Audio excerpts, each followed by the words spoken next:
আবু তোহা মোহাম্মদ আদনান কোথায় আছে এটা প্রশাসন ভালো করে জানে, কারণ বাংলাদেশে যতগুলো গুম হয়েছে তার প্রত্যেকটির সাথেই কোনো না কোনোভাবে প্রশাসনের লোকজনের সংশ্লিষ্টতা রয়েছে। আমাদের আসলে দেখা যাচ্ছে যে ধরেন আইনের ভাষায় সুশীলভাবে বিভিন্ন মানুষজন বলে থাকে যে তিনি 2 দিন ধরে নিখোঁজ, এটা খুঁজে বের করা রাষ্ট্রের দায়িত্ব, নাগরিকদের নিরাপত্তা নিশ্চিত করা রাষ্ট্রের দায়িত্ব, প্রশাসনের দায়িত্ব। আসলে এই সুশীল বক্তব্যের মধ্যে দিয়ে আসলে সরকারের কাছে কিংবা রাষ্ট্রের কাছে অনুনয় বিনয় করে লাভ নাই, কারণ এই সরকারের গত আপনার এই 12 বছরে যতগুলো গুম খুন হয়েছে ম্যাক্সিমাম গুলোর সাথে সরকারি বাহিনী তাদের সংশ্লিষ্টতা রয়েছে। সেটা আমরা নারায়ণগঞ্জের 7 মার্ডার থেকে শুরু করে অনেক ঘটনাগুলোর সাথে আমরা দেখেছি। এবং সর্বশেষ যেই আমরা একটা ঘটনা দেখলাম যেটি খুব চাঞ্চল্যকর ঘটনা ছিল, ফটো সাংবাদিক কাজলের নিখোঁজ হওয়া। তিনি একজন ফটো সাংবাদিক ছিলেন, দীর্ঘদিনের প্রতিবাদ করতে করতে তারপরে দেখা গেল তার খোঁজ মিলল সীমান্ত এলাকায়।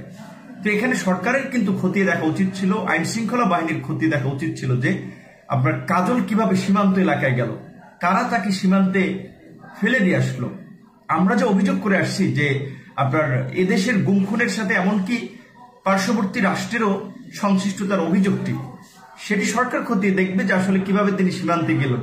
বিএনপি নেতা সালাউদ্দিনের কথা ধরেন, তাকে শিলংয়ে পাওয়া গিয়েছিল, আমরা জানি কিভাবে তিনি এই বাংলাদেশ থেকে ওখানে গেলেন। এগুলো কিন্তু সরকার খতিয়ে দেখতে হবে, সরকার খুঁজে বের করার দায়িত্ব। কিন্তু সরকার কি করেছে? আমি আপনি যতই স্ট্যাটাস দেই, কলম লেখি, এগুলো সরকার কিছু মনে করছে না। সরকার তাদের একদলীয় শাসন ব্যবস্থাকে পাকাপোক্ত করার জন্য বিরোধী এবং ভিন্ন মতের মানুষের উপরে নির্যাতন, নিপীড়ন, দমন পীড়ন চালানোর পাশাপাশি বিভিন্ন মানুষকে নাই করে দিচ্ছে। বিএনপির আপনার প্রভাবশালী নেতা ইলিয়াস আলীর খবর আমরা সবাই জানি, কি হয়েছে। ঢাকা থেকে, এই রাজধানী থেকে তিনিও ড্রাইভার সহ গাড়ি সহ নিখোঁজ হয়েছিলেন। আজ পর্যন্ত তার কোনো খবর মিলেনি। সরকার যদি এর সাথে সংশ্লিষ্ট না থাকতো তাহলে কিন্তু সরকার আইন শৃঙ্খলা বাহিনী খুঁজে বের করতো যে কারা এর সাথে সংশ্লিষ্ট। তারপরে আপনি দেখেন কিছুদিন আগে লেখক মোস্তাকের মৃত্যুকে কেন্দ্র করে আমরা যেভাবে প্রতিবাদ করেছি, আন্তর্জাতিক মহল থেকে একটা বিবৃতি দিয়েছে। তার পরপরই একজন মাওলানা হেফাজতের নেতা ইকবাল আপনার কারাগারে মারা গেল। তিনি মারা গিয়েছেন নাকি তাকে মারা হয়েছে সেই বিষয়ে ওইভাবে কোনো তদন্ত কিংবা এইসব বিষয়গুলো আসলে আমাদের কোর্টের দৃষ্টিতে ওইভাবে আসে না। রাজনৈতিকভাবে এগুলো নিয়ে খুব উচ্চবাচ্য হয় না, হয়তো মরার পরে 2-1 দিন প্রতিবাদ করে, কথাবার্তা বলে। তো আমাদের প্রতিবাদটা যদি এই কথাবার্তা বলা কিংবা ওই 2-1টা স্ট্যাটাস কিংবা প্রতিবাদের মধ্যে সীমাবদ্ধ থাকে, তাহলে আসলে এই ধরনের গুম কিংবা জেলখানায় হত্যা, মানুষকে তুলে নেওয়া, এগুলো বন্ধ হবে না। আপনারা দেখেন এই গত 12 বছরে এই সরকার আমলে 3000 মানুষ বিচার বহির্ভূত হত্যাকাণ্ডের শিকার হয়েছে, 600 মানুষ গুমের শিকার হয়েছে। আমরা কেন সবাই মিলে সমস্বরে বলছি না এই 3000 মানুষকে কিভাবে বিচার বহির্ভূত হত্যা করেছে, কেন হত্যা করা হয়েছে, তার আমরা বিচার চাই। এই 601 মানুষ কোথায় তারা, এর দায়িত্ব সরকারের খুঁজে বের করাটা। কিন্তু আমরা এগুলো বলতে পারছি না, এবং অনেক ক্ষেত্রে আমাদের প্রতিবাদগুলো আসলে সিলেক্টিভ হয়ে যাচ্ছে। ধরেন কেউ সোকল সুশীল হলে, লিবারেল হলে, সাধারণ মানুষ হলে আমরা প্রতিবাদ করি, সরব প্রতিক্রিয়া দেখাই। আবার কেউ কোনো একটা নির্দিষ্ট গোষ্ঠীর হলে আমরা তার ক্ষেত্রে অনেক ক্ষেত্রে নীরব ভূমিকা পালন করি। যেমন এই মোদী বিরোধী আন্দোলনে আপনার যেভাবে হেফাজতের নেতা কর্মীদের উপরে দমন পীড়ন চালানো হয়েছে, স্বাধীনতার সুবর্ণ জয়ন্তীতে 17 জন মানুষকে আপনার হত্যা করলো, কেউ বলছেন 17, কেউ বলছেন 19, যেটাই হোক না কেন, এই যে 17 জন মানুষ, তারা হেফাজত হোক, বাম হোক, ডান হোক, তারা তো মানুষ। তাদেরকে যে হত্যা করা হয়েছে, এদেশের সুশীল সমাজ সেই বিষয়ে কোনো সরব প্রতিক্রিয়া দিয়েছে? এদেশের শিক্ষিত রাজনৈতিক মহল থেকে এটার কোনো প্রতিবাদ এসেছে যে আমরা এই 17 জনের হত্যাকাণ্ডের বিচার চাই? কিংবা পাহাড় থেকে যখন কল্পনা চাকমা ধরেন আমাদের নিখোঁজ হয়ে যায়, সেই বিষয়কে আসলে আমাদের রাজনৈতিক মহল থেকে সরব প্রতিক্রিয়া আসে না।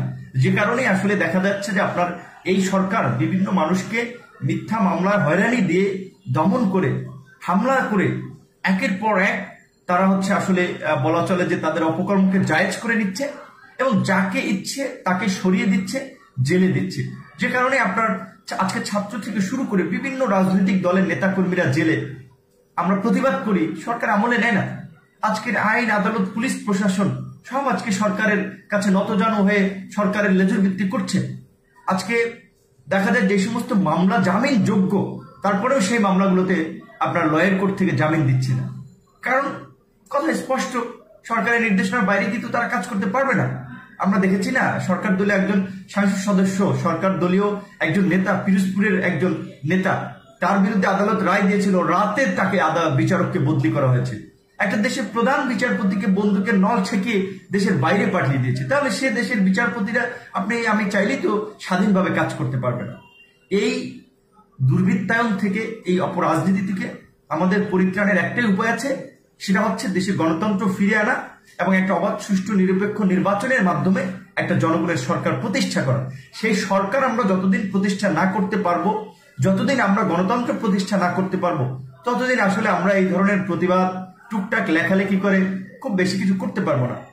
তারপরেও আমি একটা জিনিস বলতে পারি যে এই যে আমাদের প্রতিবাদ, প্রতিক্রিয়া, এর মধ্যে দিয়েই কিন্তু আপনার একটা গণতান্ত্রিক আন্দোলন সংগ্রাম গড়ে উঠবে, মানুষের সচেতনতা গড়ে উঠবে। যেমন এই তরুণ মাওলানা তোহা, দেখেন তাকে নিয়ে কিন্তু শুরুর দিকে খুব একটা প্রতিবাদ প্রতিক্রিয়া হয় নাই। আমি দেখেছি বিশেষ করে ফেসবুকে একদল তরুণ ছাত্র যুবক তারাই এই বিষয়টি নিয়ে লেখালেখি করেছে। তারপরে আমি দেখেছি যে সিনিয়র সিটিজেনরাও লেখালেখি করেছে এবং কিছু কিছু গণমাধ্যমও নিউজ করেছে।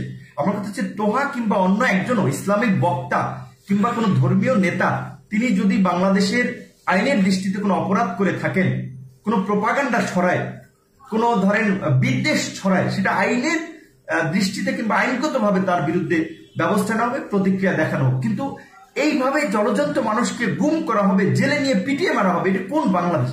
এগুলো তো আমরা মেনে নিতে পারি না।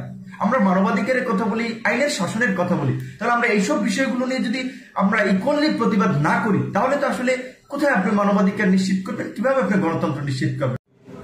আবু তোহা, মোহাম্মদ আদনান কোথায় আছে এটা প্রশাসন ভালো করে জানে, কারণ বাংলাদেশে যতগুলো গুম হয়েছে তার প্রত্যেকটির সাথেই কোনো না কোনোভাবে প্রশাসনের লোকজনের সংশ্লিষ্টতা রয়েছে। আমাদের আসলে দেখা যাচ্ছে যে ধরেন আইনের ভাষায় সুশীলভাবে বিভিন্ন মানুষজন বলে থাকে যে তিনি 2 দিন ধরে নিখোঁজ, এটা খুঁজে বের করা রাষ্ট্রের দায়িত্ব, নাগরিকদের নিরাপত্তা নিশ্চিত করা রাষ্ট্রের দায়িত্ব, প্রশাসনের দায়িত্ব।